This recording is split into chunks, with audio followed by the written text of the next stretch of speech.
concept of ex parte trial, again, very different, new, some would say shocking, some would say innovative, a concept which has been introduced within the BNSS. 356. Now, under the old regime, if somebody was declared a proclaimed offender and was subsequently arrested, he would then have the benefit of facing a trial. Today, that has changed. And there is what is known as a waiver of the trial rights if a person chooses to abscond and has been declared a proclaimed offender, then a trial against him can be conducted in absentia. And he can even be convicted. Although 356 has an interesting provision where it allows such proclaimed offender to take the services of a lawyer. Who gives it to him and how that will come about, I do not know. So it's not really ex parte in that sense if the lawyer does. So you can typically be in London and choose the best lawyer in the country to appear for you while you are a proclaimed offender, and a so-called ex parte trial is going on.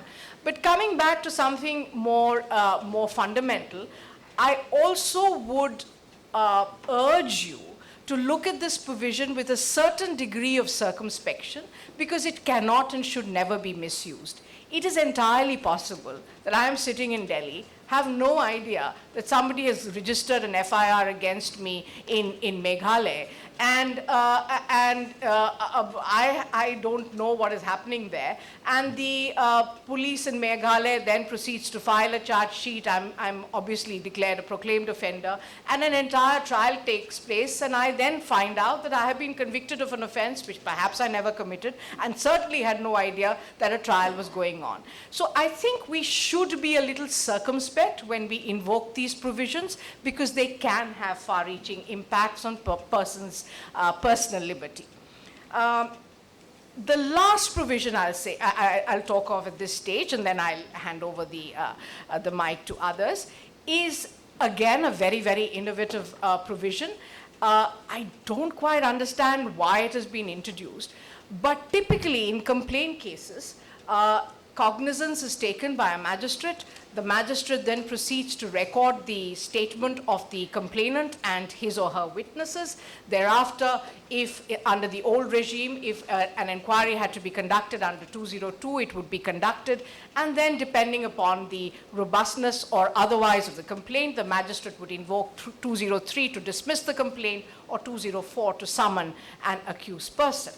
Now, under 223 of the BNSS, a very interesting provision has been introduced, where a prospective accused gets a chance to be heard. I don't know whether it's a good thing or a bad thing. As a defense lawyer, I would say great. I can nip a prosecution at its very inception. But the problem is not whether somebody benefits or somebody doesn't benefit. I again don't see clarity and precision in 223, in as much as after the magistrate has heard the accused person, or the lawyer for the accused person, what does he do with him? He says, all right, have a nice day, come back if I choose to summon you, or whatever.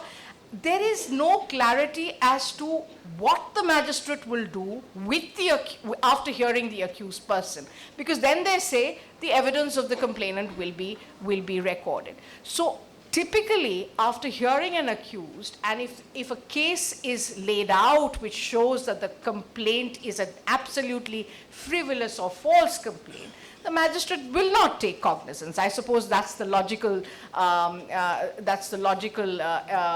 way to read that section. But there is lack of clarity there, because we don't know. We brought an accused into the courtroom. We haven't said goodbye to him, and we don't know when we are supposed to say goodbye to him. And so there is ambiguity even in that provision. There are some more things which I'll probably speak at a later stage. I'll hand over the mic to you, sir.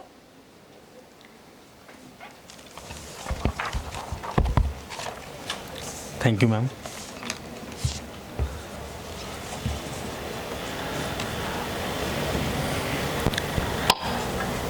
के में sir ने जब मुझे बताया था इस session के लिए, तो सर ने कहा था कि उमा जो चैलेंजिंग पॉइंटेड हैं वही बताने हैं आपको और कुछ नहीं बताना है।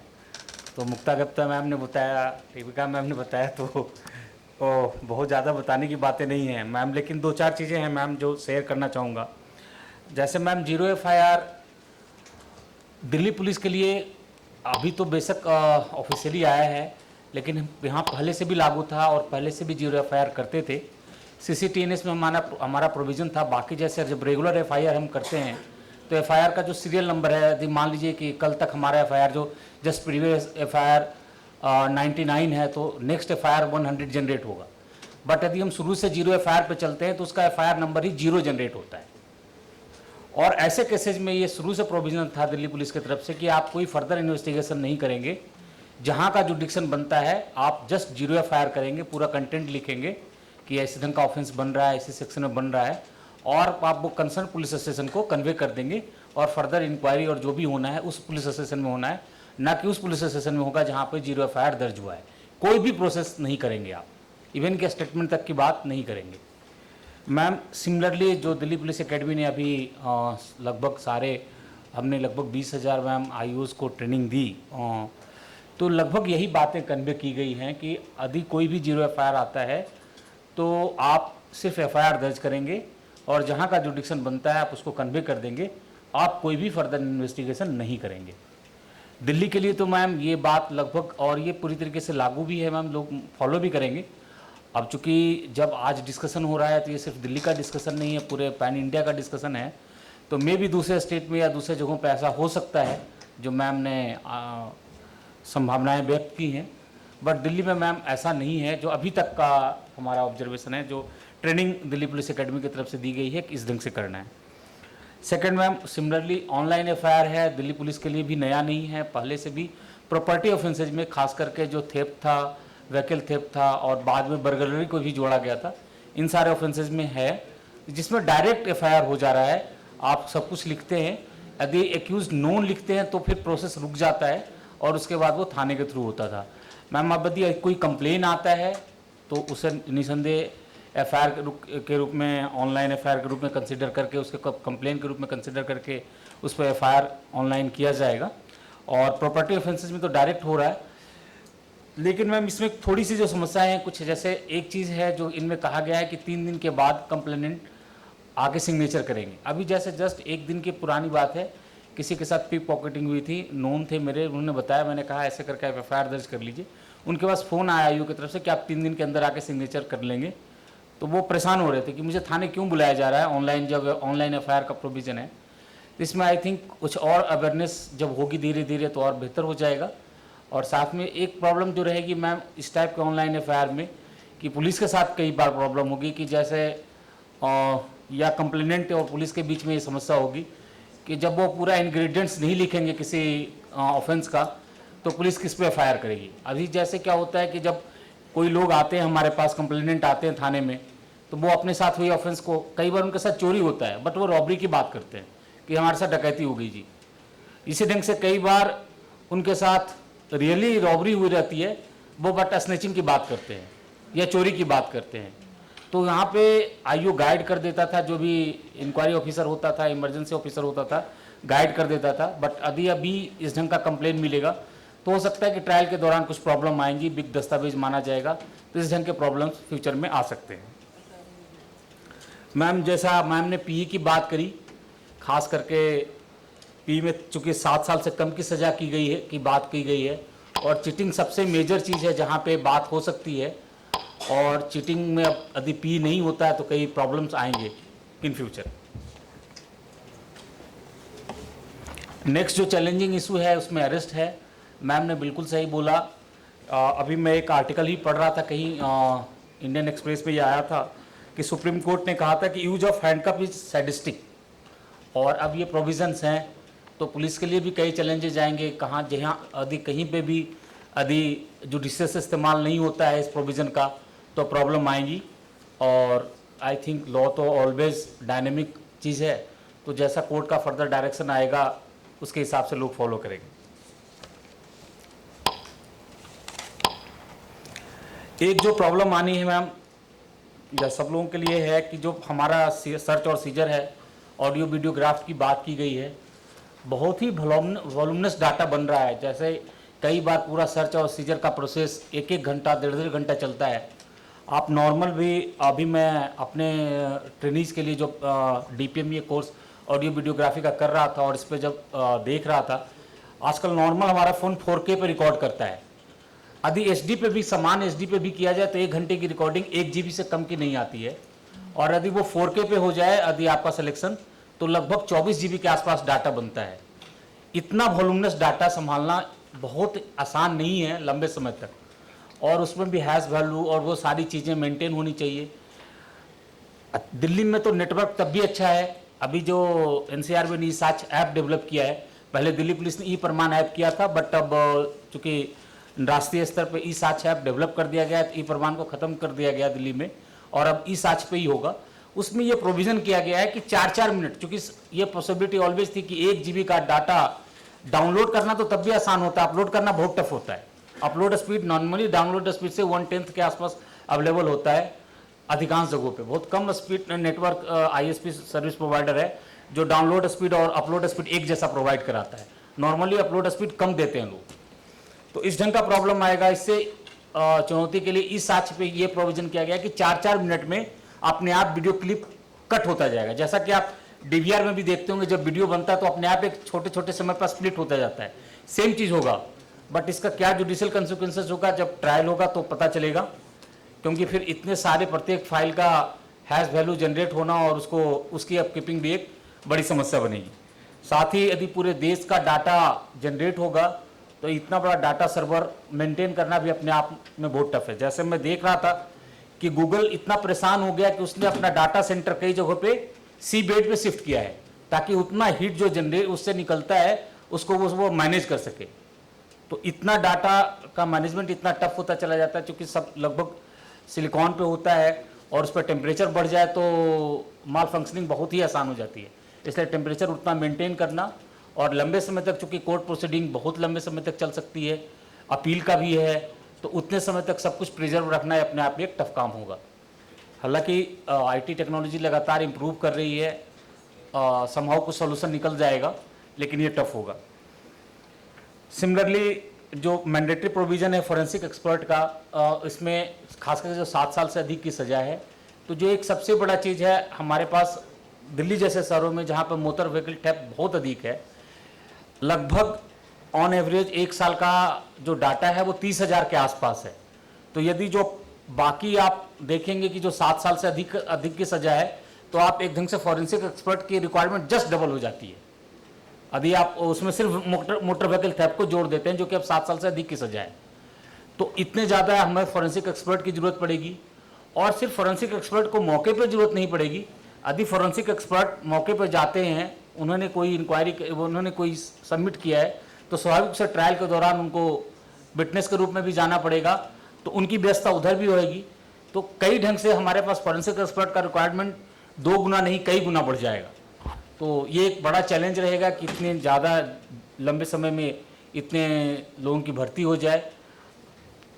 इसी ढंग से अभी सुबह जैसे डिस्कस हो रहा था, चीफ सेक्रेटरी सर ने बता रहे थे कि अभी जैसे 1 मंथ में लगभग जो कैपेसिटी है, जो रिक्वायरमेंट मतलब अभी जा रहा है कि हमें कितना स्पेसिमेन जा रहा है, वो लगभग FSL के पास 1200 के आसपास जा रहा है। तो यदि अब के हिसाब से चलेंगे तो ये बढ़ के डाटा 4000 से 5000 के बीच में चला जाएगा लगभग। यदि ये सारे स्पेसिमेन जाने शुरू हो जाएं, 3000 तो सर्टेनली क्रॉस कर जाएगा। और जो FSL के रिजल्ट देने की कैपेसिटी है वो 600 से बढ़ा के 1000 किया गया है। तो स्वाभाविक रूप से जब रिजल्ट ही नहीं मिलेगा तो वो पूरा इंटायर जुडिशियल प्रोसेस में डिले होगा। तो एक बड़ा सा चीज़ रहेगा जिसे देखने की जरूरत पड़ेगी। लगभग वही जो 105 का प्रॉब्लम है सर्च एंड सीजर में, वो सर्च में कंडक्ट होगा, उस समय भी होगा। और एक और चीज़ है, जो कई हैबिचुअल क्रिमिनल हैं, जब सर्च एंड सीजर में खास करके ऑडियो वीडियो ग्राफ्ट होता रहेगा तो वो जानबूझ के कुछ डिस्क्रिमिनेटिंग चीज़ बोलेंगे कि जी देखो पुलिस ने तो ज़बरदस्ती यहाँ पे ये रख दिया, ये कर दिया, और वो इस ढंग के छोटे मोटे प्रॉब्लम भी जो साथ में रहेंगे ये आएंगे। सिमिलरली जो प्रोविज़न किया गया है कि ट्रायल के दौरान विटनेस का एग्जामिनेशन या एक्सपर्ट का एग्जामिनेशन या पब्लिक ऑफिसर्स का एग्जामिनेशन डेजिग्नेटेड प्लेस पे हो जाएगा, तो उसके लिए भी चूँकि अब यदि कोई डेजिग्नेटेड प्लेस होगा और वहाँ से जुडिशियल प्रोसेस होगा, तो I think it dim to be part of judicial court का पार्ट ही होगा, तो उसकी सेफ्टी सिक्योरिटी भी एक बड़ा इशू रहेगा, ताकि जो भी हमारा विटनेस हो वो बिल्कुल कहीं से भय में ना हो और आराम से अपनी बातें कह सके। तो एक सेफ्टी सिक्योरिटी चूँकि वो कोर्ट के परमिशन से बाहर होगा, तो पुलिस के लिए भी एक चैलेंज होगा कि उनकी सेफ्टी सिक्योरिटी भी इतना बेहतर रखें कि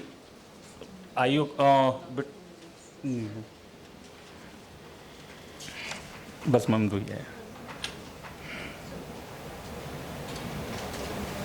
और एक लास्ट वन जो विटनेस प्रोटेक्शन स्कीम है, मैम ने भी डिस्कस किया था, अभी चूंकि बनना है, ये एक बेहतर व्यवस्था है, लेकिन यदि पूरी तरीके से सामने आए और कई देशों में जैसे विदेशों में दिखता है कि ज़रूरत पड़ने पे नाम तक चेंज कर दिया जाता है, उनको उनकी प्रॉपर्टी चेंज करके उनको इतना दिया जाता है कि कोई प्रॉब्लम ना आए, तो यदि इस ढंग का विटनेस प्रोटेक्शन स्कीम बन सके और वो लागू हो जाए तो इससे अच्छा कुछ नहीं हो सकता, लेकिन जब तक ये नहीं होता है ये ऑलवेज चैलेंज की बात है। ठीक है, thank you. Thank you, Mr. Umashankar. May now request Mr. Shadan Farashad, Senior Advocate, to express his views.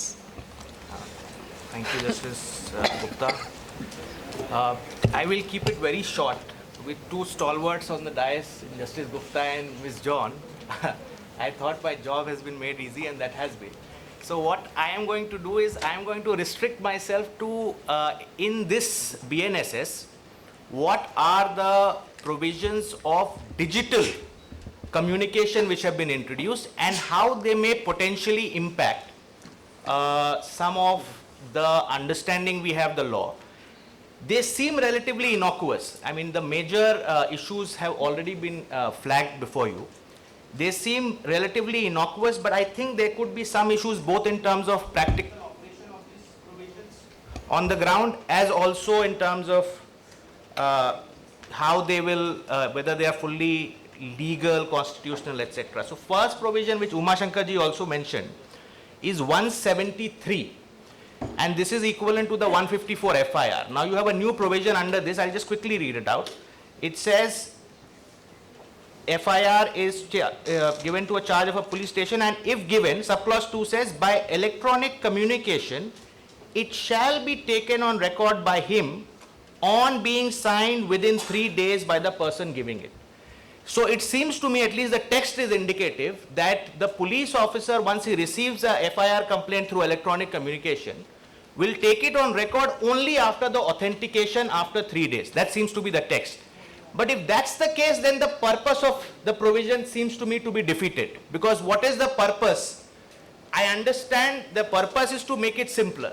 Now if you're going to have the person come physically and authenticate it, then, and he can't act for those 3 days, or whenever the person, he can obviously come within 24 hours or 6 hours, whenever, until it's authenticated. So I think this provision in its drafting itself has sort of lost out on what it intended to do. And then of course there are practical concerns, like Umashankar ji pointed out, that earlier when a person comes, he will obviously say it in a manner in which it is known to him. He will not talk the language of law. He will complain, and then the police officer can normally guide him in some way so that, you know, it comes in a formulation so that it forms an offense without obviously exaggerating it or making it something which it was not. So I think that is the first provision I found a little interesting, and there will be some issues on that which will arise. Second, like Justice Gupta pointed out, section 63, which is summoning, is relatively innocuous. It now just permits summoning based on electronic summoning. I think it's progressive. It incorporates the provision which was something already being done through judicial interpretation, but it I think makes it very clear. I don't think there are any major, at least as of now, identifiable provisions. I think the Attorney General is here. We can all just welcome him. We want your expert opinion on it. Who better than you? I'm very well, thank you, sir. It's a